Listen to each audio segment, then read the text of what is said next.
Hello friends, Arjuna friends study circle. நான் உங்கள் செல்வா. இந்த வீடியோவில் என்ன பார்க்க போகிறோம் அப்படின்னா, 2 நாளைக்கு முன்னக்கூட்டி டிஎன்பிஎஸ்சி குரூப் 4க்கான நியூ சிலபஸை வெளியிட்டிருக்காங்க டிஎன்பிஎஸ்சி தரப்புல இருந்து. வாங்க அதில் நம்ம பழைய சிலபஸ்க்கும் புது சிலபஸ்க்கும் என்னென்ன சேஞ்ச் அப்படிங்கிறத பார்த்துடலாம். ரொம்ப நாளாக வீடியோ போடாமே இருந்திருப்போம். அது நெட்வொர்க் இஷ்யூஸ் கொஞ்சம் இருந்துச்சு. அது போக எங்களுக்கும் கொஞ்சம் வேலை இருந்துச்சு, அதனால தாங்க வீடியோ போட முடியல. இனிமேல் வீடியோ கண்டினியூஸாக வரும். இந்த நியூ சிலபஸ் பேஸ்டில் நம்ம வீடியோக்களை தொடர்ந்து அப்லோட் பண்ணலாங்க. வாங்க என்ன வித்தியாசம் அப்படிங்கிறத பார்ப்போம். என்ன அப்படின்னா, தமிழில் 100 கேள்விகள், ஜிஎஸ்டில் எவ்வளோ அப்படின்னு பார்த்தீங்க அப்படின்னா 75 கேள்விகள் இடம்பெறும். மேக்ஸில் 25 கேள்விகள் இடம்பெறும். ஆக மொத்தம் 200 கேள்விகள். 3 மணி நேரம் நமக்கு டைம் கொடுப்பாங்கங்க. அதனால் தமிழில் தாங்க முக்கியமான சேஞ்ச். அதனால் நம்ம தமிழ் பார்த்துட்டு வந்துடுவோம் வாங்க.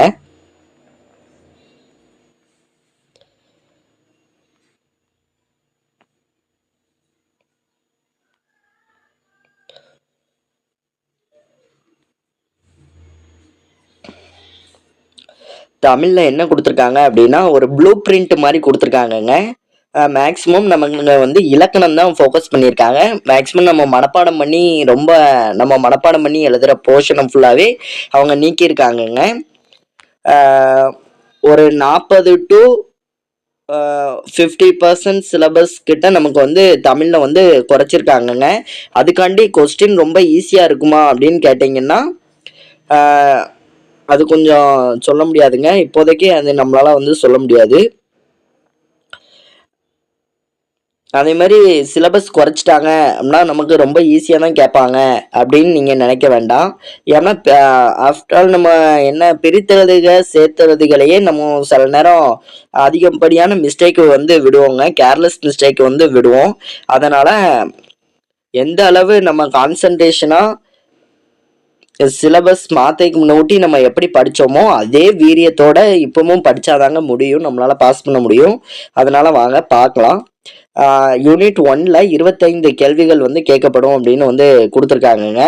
இலக்கணம் அதில் என்னெல்லாம் அப்படின்னு பார்த்தீங்க அப்படின்னா, பிரித்தெழுதுதல், சேர்த்தெழுதுதல், சந்திப்பிழை, குரில் நெடில் வேறுபாடு, லகர வேறுபாடு, நகர வேறுபாடு, ரகர வேறுபாடு, இனவெழுத்துக்கள் அறிதல், சுட்டெழுத்துக்கள், வினா எழுத்துக்கள், ஒருமைப்பன்மை அறிதல்.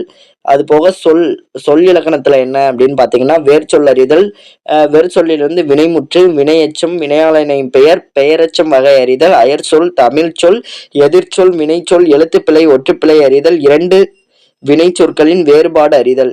இதெல்லாம் முன்னாடியே இருந்ததாங்க. அதையே கொஞ்சம் நிறைய இது குறிப்பிடாம கொடுத்துருப்பாங்க. ஆனால் நமக்கு அதுல இருந்து கேள்விகள் இடம்பெற்றுட்டு தான் இருக்கும்.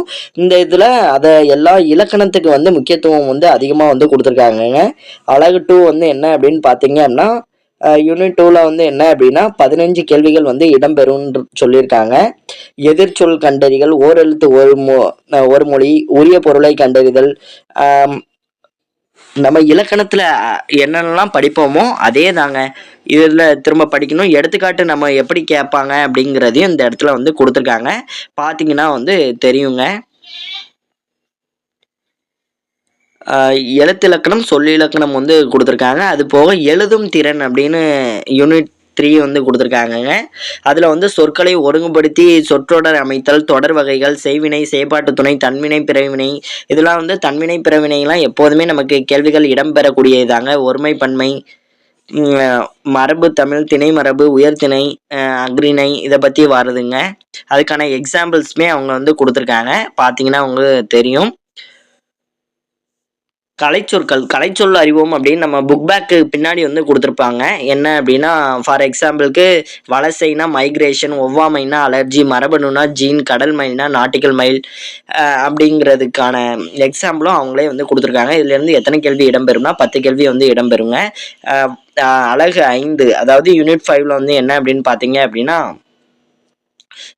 வாசித்தல், புரிந்து கொள்ளும் திறன், அதில் 15 கேள்விங்க.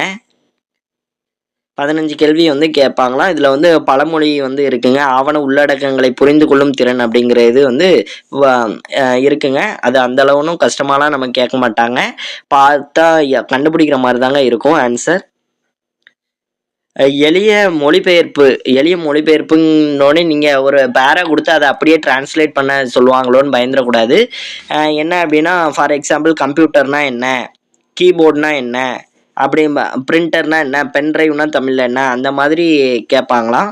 எக்ஸாம்பிள் அவங்களே கொடுத்துருக்காங்க, பார்த்தா உங்களுக்கு தெரியும். நம்ம இலக்கணம் பாட்டு ஃபுல்லாக மேக்ஸிமம் அப்படியே தாங்க இருக்குது. இலக்கியத்தில் வந்து நமக்கு வந்து குறைச்சிருக்காங்க. அது போக தமிழ் அறிஞர்களும் தமிழ் தொண்டும் அப்படிங்கிற டாப்பிக்லையும் வந்து நமக்கு வந்து சிலபஸை வந்து கொஞ்சம் ரெடியூஸ் பண்ணியிருக்காங்கங்க. அதுலேருந்து என்னெல்லாம் கேட்பாங்க அப்படின்னு பார்த்தீங்கன்னா, எப்போதும் போல் திருக்குறள் தொடர்பான செய்திகள் வந்து இருக்குது. 20 அதிகாரங்கள், அது என்னன்னு கொடுத்துருக்காங்க. பொறையுடைமை, ஊக்கமுடைமை, விருந்தோம்பல், அறன்வழி உறுத்தல், ஈகை, பெரியாரை துணைக்கூடல், வினை செயல் வகை, அவையஞ்சாமை, கண்ணோட்டம், அன்புடைமை, கல்வி, நடுநிலை, கூடா ஒழுக்கம், கல்லாமை, செங்கோன்மை, பண்புடைமை, நட்பாராய்தல், புறங்குறாமை, அருளுடைமை, இதை பற்றி வந்து கொடுத்துருக்காங்க. அதுபோக நான்மணிக்கடிகை, பழமொழி 400, முதுமொழி காஞ்சி, திரிகடுகம், இன்னார் 40, சிறுபஞ்ச மூலம், ஏலாதி, ஔவையார் பாடல்கள், தமிழின் தொன்மை சிறப்பு, திராவிட மொழிகள், தமிழ் பணி தொடர்பான செய்திகள், தேவநேய பாவாணர் அவரை பற்றிங்க. இதுலேருந்து என்னது ஆரம்பிக்கு அப்படின்னா, தமிழ் அறிஞர்களை பற்றி வந்து இருக்குங்க. தமிழ் அறிஞர்களை பற்றி வந்து இருக்குது. யாரெல்லாம் அப்படின்னு பார்த்தீங்க அப்படின்னா, U Ve Sa, Te Po Meenakshi Sundaram, C Lakmanar, Perunchithiranar, G U Pope, Veeramamunivar, Tamil தொண்டு தொடர்பான செய்திகளில் வந்து கொடுத்துருக்காங்க. அதை வந்து பார்த்துக்கணும். அதுக்கடுத்து பாவேந்தர் பற்றி இருக்குது. டிகேசி பற்றி படிக்கணுங்க. குன்றக்குடி அடிகளாரை பற்றி படிக்கணும். வேலு நாச்சியார், தாராபாரதி, காகிதமில்லத், கண்ணதாசன், பட்டுக்கோட்டை கல்யாண சுந்தரனார், அதுபோக தமிழ் ஒளி உருத்திரங்கண்ணனார், ஜீவா ஜெகநாதன், நாமக்கல் கவிஞரை பற்றி வந்து படிக்கணுங்க. என்னடா பாரதியாரையே காணுமே அப்படின்னு நீங்கள் பார்க்கக்கூடாது. பாரதியார் வந்து என்ன நமக்கு ஜிஎஸ் டாபிக்லனாலும் கவர் ஆயிருங்க. அதனால் டோன்ட் வரி. அதுபோக சங்ககாலம் முதல் இக்கால இலக்கியம் அப்படின்னு வந்து ஜிஎஸ்ல வந்து கவர் ஆகுதுங்க. அதனால் அதில் வந்து பாரதியார் வந்து கவர் ஆயிடுவார். அதனால் பாரதியாரை பற்றி கேள்வி கேட்க வேண்டாம், பாரதியார் படிக்க வேண்டாம்னு நினச்சிட்டு போயிடாதீங்க. பாரதியாரும் நிச்சயம் படிக்கணுங்க. வாங்க ஜிஎஸ் பார்க்கலாம். ஜிஎஸ்ஸை பொறுத்தவரை 10ஆம் வகுப்பு தரம் அப்படின்னு வந்து கொடுத்துருக்காங்க. அதுலேருந்து ப்ளூ பிரிண்ட் மாதிரி கொடுத்துருக்காங்க. எந்தெந்த லெசன்லேருந்து எவ்வளோ கேள்விகள் வந்து இடம்பெறும் அப்படிங்கிறதுக்காண்டி. பொது அறிவியல் வந்து கொடுத்துருக்காங்க. பொது அறிவியலை பொறுத்தவரை எப்போதும் நமக்கு இருந்த அதே இதுதான்.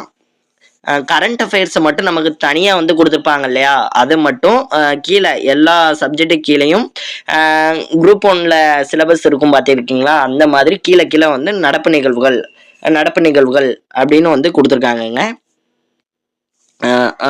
பொது அறிவியலை பொறுத்தவரை எப்போதும் நம்ம படிக்கிறது தான். போன சிலபஸில் என்னென்ன உண்டோ அது இதுலேயும் உண்டுங்க.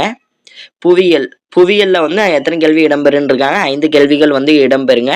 அதாவது இந்த 10th புக்கு நம்ம படிப்போம் இல்லையா ஃபுல்லாக, அதே தாங்க. அதை ஃபுல்லாக படித்தா போதும். அது போக இந்த பருவநிலை மாற்றம், புவியியல் அடையாளங்கள், அதோடு சேர்த்து நடப்பு நிகழ்வுகளை வந்து நம்ம தெரிஞ்சு வச்சுக்கணுங்க. இந்தியாவோட வரலாறு, பண்பாடு, இந்திய தேசிய இயக்கம், அதாவது ஐஎன்எம்லையும் ஹிஸ்ட்ரிலையும் சேர்த்து நமக்கு வந்து 10 கேள்விகள் வந்து இடம்பெறும். பார்த்தீங்கன்னா உங்களுக்கு தெரியும், 10 கேள்விகள் வந்து இடம்பெறும்னு வந்து கொடுத்துருக்காங்க.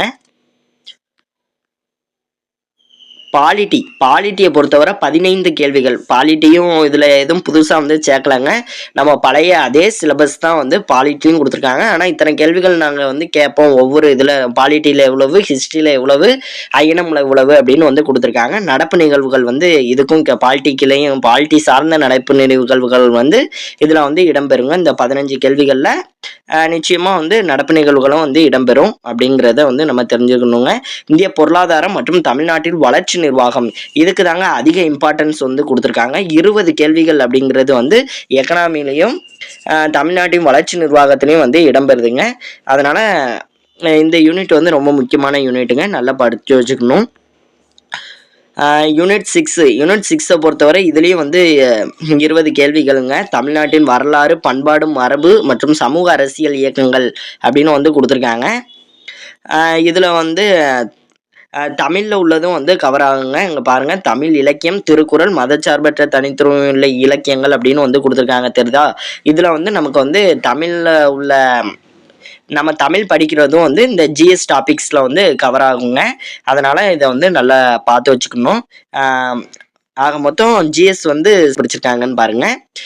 என்ன அப்படின்னா திறனறிவு கேள்விகள் வந்து 15 கேள்விகள் வந்து இடம்பெறும்னு இருக்காங்க. நம்ம நார்மலாக மேக்ஸ் என்னது விழுக்காடு, profit and loss, LCM, area, காலம், டைம் அண்ட் ஒர்க்கு, இதெல்லாம் வந்து அதில் வந்து வருங்க. ரேஷியோ, இதெல்லாம் வந்து எதில் வரும் அப்படின்னு பார்த்தீங்கன்னா திறனறிவில் வந்து வந்துடும். அது போக இந்த காரணவியல் அப்படின்னா லாஜிக்கல் ரீசனிங் அப்படின்னு சொல்லுவோம்ல, அதில் வந்து என்ன அப்படின்னா புதிர்கள், பகடை, காட்சி, எண் சீரியஸ், நம்பர் சீரீஸு, அதை வச்சு கேள்விகள் வந்து இடம்பெறுங்க. ஃபார் எக்ஸாம்பிள், இப்போது சமீபத்தில் முடிஞ்ச குரூப் 4 எக்ஸாமில் ஒரு மாம்பழம் கணக்கெலாம் கேட்டிருந்தாங்க இல்லையா, அது வந்து இந்த லாஜிக்கல் ரீசனிங்கில் வருங்க. ஆக மொத்தம் மேக்ஸை வந்து இதில் ஒரு 15 கேள்விகள் வந்து திறனறியில் இருந்து கேட்போம்ப்பா, காரணவியல்ல இருந்து ஒரு 10 கேள்வி கேட்போம், மொத்தம் 25 அப்படின்னு வந்து கொடுத்துருக்காங்கங்க. வேறு எதுவும் பெருசாக நமக்கு சிலபஸ் வந்து சேஞ்ச் இல்லை. தமிழ் மட்டும் நமக்கு வந்து ரொம்ப கடல் மாதிரி இருந்த சிலபஸை கொஞ்சம் சுருக்கியிருக்காங்க. ஒரு 30 to 40% வந்து நமக்கு வந்து சிலபஸை வந்து குறைச்சிருக்காங்க. தமிழ் அறிஞர்களும் தமிழ் தொண்டும் அதில் இருந்தும் இலக்கியத்தில் இருந்தும் வந்து நமக்கு வந்து குறைச்சிருக்காங்க. இலக்கணத்துக்கு வந்து அதிக இம்பார்ட்டன்ஸ் வந்து கொடுத்துருக்காங்க. நம்ம ப்ராக்டிஸ் பண்ணால் இலக்கணம் வந்து ஈஸியாக அடிச்சிடலாங்க. அதனால் ப்ராக்டிஸ் வந்து ரொம்ப முக்கியம். நீங்கள் இலக்கணம் தானே, நம்ம தான் ஈஸியாக படிச்சிடலாம் அப்படின்னு நினச்சிட்டு வந்து போயிடக்கூடாதுங்க. இலக்கணம் வந்து நமக்கு வந்து எப்போனாலும் திடீர்னு குழப்பிடும். அப்படி குழப்புற மாதிரி இருக்கும்போது வந்து நமக்கு ப்ராக்டிஸ் நிறைய பண்ண நமக்கு வந்து இலக்கணம் வந்து ஈஸியாக இருக்குங்க. அதனால் டோன்ட் வரி. இந்த சிலபஸ் சேஞ்சை பற்றின உங்களோட எண்ணங்களை வந்து நம்ம கமெண்ட் பாக்ஸில் தெரிவிக்கலாம். அந்த சிலபஸ் சேஞ்ச் பண்ணது நல்லது அப்படின்னு நீங்கள் நினைக்கிறீங்களா? தமிழ் மீடியம் ஸ்டூடெண்ட்ஸ்க்கு சாதகம் நினைக்கிறீங்களா, பாதகம்னு நினைக்கிறீங்களா அப்படிங்கிறதையும் நீங்கள் மறக்காமல் கமெண்ட் பாக்ஸில் தெரிவிங்க. உங்களோட கருத்து என்ன அப்படிங்கிறதையும் வந்து நாங்களும் தெரிஞ்சுக்கிறோம். அதுக்கடுத்து பார்த்தீங்கன்னா, இதே நம்ம இந்த சிலபஸ் கொடுத்துருக்காங்க இல்லையா, இதுவரை நம்ம வச்ச ஃப்ரீ டெஸ்ட் பேட்ச் எல்லாத்தையும் அப்படியே ஸ்டாப் பண்ணிட்டு இந்த புது சிலபஸ்க்கு ஏற்ற மாதிரி நாங்கள் டெஸ்ட் பேட்ச் எல்லாமே ஸ்டார்ட் பண்ணுவோங்க. அதனால் நம்ம சேனலை வந்து நீங்கள் தொடர்ந்து சப்போர்ட் பண்ணுங்கள், லைக் பண்ணுங்கள். உங்கள் ஃப்ரெண்ட்ஸ் அண்ட் ஃபேமிலிக்கு வந்து நம்ம சேனல் நம்ம வீடியோஸ்லாம் வந்து ஷேர் பண்ணுங்கங்க. நன்றி.